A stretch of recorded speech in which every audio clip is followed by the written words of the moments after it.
Don't you just love it when you come back from the bathroom to find your food waiting for you? We're lucky we got anything at all. I don't think Buddy Holly's much of a waiter. Maybe we should have sat in Marilyn Monroe section. Would you like some coffee? Which one? There's two Monroes. No, there's not. That is Marilyn Monroe. That is Mamie Van Doren.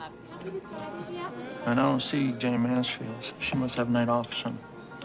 Pretty smart. Yeah, I got my moments.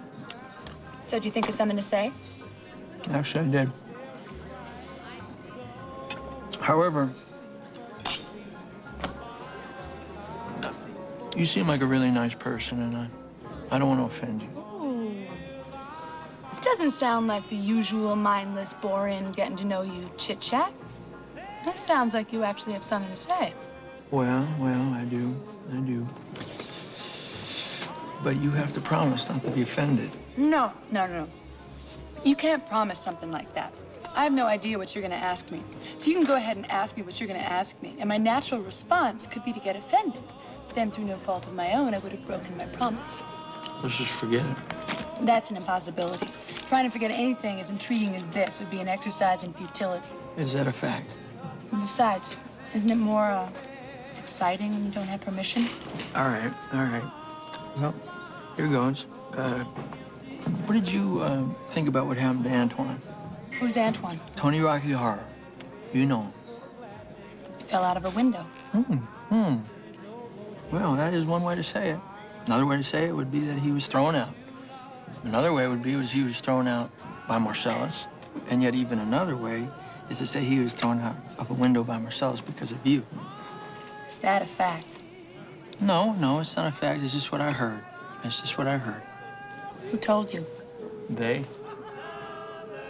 They talk a lot, don't they? They certainly do. They certainly do. Don't be shy, Vincent. What else did they say? Well, I'm not shy. Did it involve the F word? No. They just said that Antoine had given you a foot massage. And? And nothing. That's it. You heard Marcellus threw Tony Rocky Horror out of a 4-story window for giving me a foot massage? Mm-hmm. Can you believe that? Well, I mean, at the time I was told it sounded reasonable. Marcellus throwing Tony out of a 4-story window for massaging my feet seem reasonable? No, it seemed excessive, but that doesn't mean it didn't happen. I mean, I understand that Marcellus is very, very protective of you. A husband being protective of his wife is one thing. A husband almost killing another man for touching his wife's feet is something else. But did it happen? Only thing Antoine ever touched of mine was my hand when he shook it. At my wedding. Really? Truth is, nobody knows why Marcellus threw Tony out of that 4-story window except Marcellus and Tony. When you little scamps get together, you're worse than a sewing circle.